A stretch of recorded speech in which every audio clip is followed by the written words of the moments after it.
Invitée ce soir, elle était dans la rue il y a plus d'un an pour défendre son métier de magistrat. Fanyersou Ernaivi, l'ex-présidente du syndicat de la magistrature, est aujourd'hui en course pour la présidentielle malgache. Un premier tour qui se tiendra le 8 novembre. Alors de la justice à la politique, pourquoi ce grand saut? Elle est avec nous ce soir. Bonsoir Fanyersou Ernaivi. Bonsoir Anne Fonté. Minté, qu'est-ce qui vous a poussé à sauter le pas pour concourir à la présidentielle? Les élections à Madagascar se passent cette année 2018. Les Malgaches aspirent à un nouveau souffle, de nouvelles pratiques dans la politique. Et je voudrais incarner ce changement, cette rupture avec les mauvaises pratiques qui ont mis à genoux mon pays pendant 58 ans. Et je vais remettre l'état de droit à Madagascar. Cet état de droit qui va favoriser les investissements, la création d'emplois et aussi répondre à ce que nous avons revendiqué pendant les 2 années où j'étais à la tête de syndicat. Et comment vous pallierez votre inexpérience en politique? Gouverner, c'est une équipe. Ce n'est pas une personne qui gouverne, c'est 5000 personnes qui gouvernent.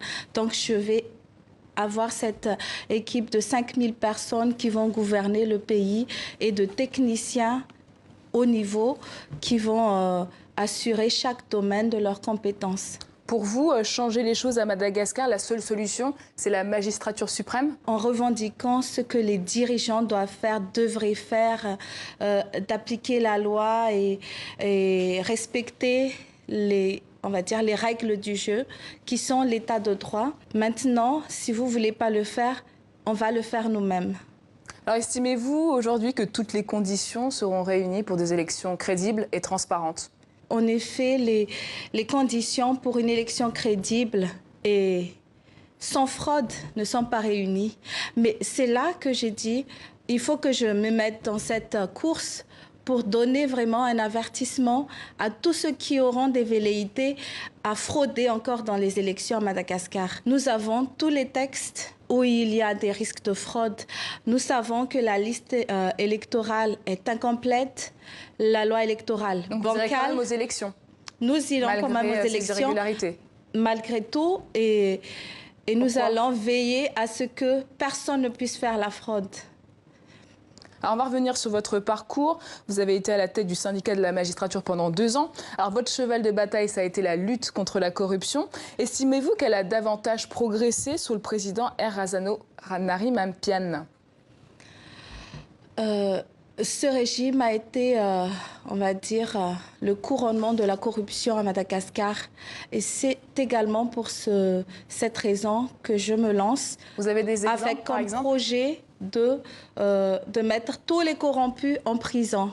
C'est le premier, on va dire, la première devise de ce régime que je vais diriger. Pour vous, toute la classe politique est corrompue, y compris l'opposition? Ce sont les dirigeants qui manquent d'intégrité, surtout. Les présidents qui se sont succédés ont fait preuve qu'ils n'ont pas pu lutter contre cette corruption qui gangrène mon pays. Alors vous comptez donc faire cavalier seul dans cette course à la présidentielle? Pas d'alliance avec l'opposition? Je ne suis pas avec l'opposition. Ce qui est sûr, c'est qu'il y a 36 candidats, mais peu ont vraiment cette volonté d'apporter cette rupture avec les anciennes pratiques de mauvaise gouvernance. Tous pensent apporter un rêve, vendre des rêves à Madagascar. Quel sera nous allons, avec mon équipe, nous allons instaurer vraiment l'assise de cette bonne gouvernance par l'état de droit, par les nouvelles règles du jeu également. Quelle sera votre première mesure que vous prendrez pour lutter contre la corruption? Demain, vous êtes présidente de Madagascar. Qu'est-ce que vous mettez en place pour lutter contre la corruption? Une mesure. Une mesure pour la lutte contre la corruption. Déjà, les dossiers en cours qui sont en instance actuellement vont être jugés parce qu'il y a des blocages au niveau de la magistrature suprême et du ministère de la Justice. Donc, ces dossiers-là, ils vont être jugés selon la loi et toujours en respectant l'indépendance de la justice. Alors j'aimerais qu'on revienne sur la vie quotidienne des Malgaches. Alors 90% de la population vit sous le seuil de pauvreté. Quel est le chantier prioritaire pour en sortir? Nous avons en projet 1 billion d'emplois à créer par l'industrialisation, par l'intégration progressif du secteur informel vers l'économie formelle, la modernisation de l'agriculture par la création de filières dans chaque étape de production et également la protection des zones côtières pour limiter la surexploitation des ressources halieutiques. Ça, c'est entre autres, mon programme contient 110 engagements qui seront, on va dire, vulgarisés, mis à la connaissance du public au prochain, à l'ouverture de la campagne électorale. Alors, il y a un autre cas. Tous les ans, le Grand Sud de Madagascar est frappé par le kéré, comme disent certains habitants. Autrement dit, la faim et la famine. Comment on fait revivre cette région où il pleut très peu, où les infrastructures manquent ? Actuellement, il y a plusieurs projets sur le Grand Sud. Il faut revoir ces projets, en fait. Pas plus tard qu'hier, j'ai vu le projet de 330 navires qui vont exploiter les côtes du Sud en prétextant vouloir créer 10 000 emplois pour le Vous n'y croyez pas ? Je n'y crois pas.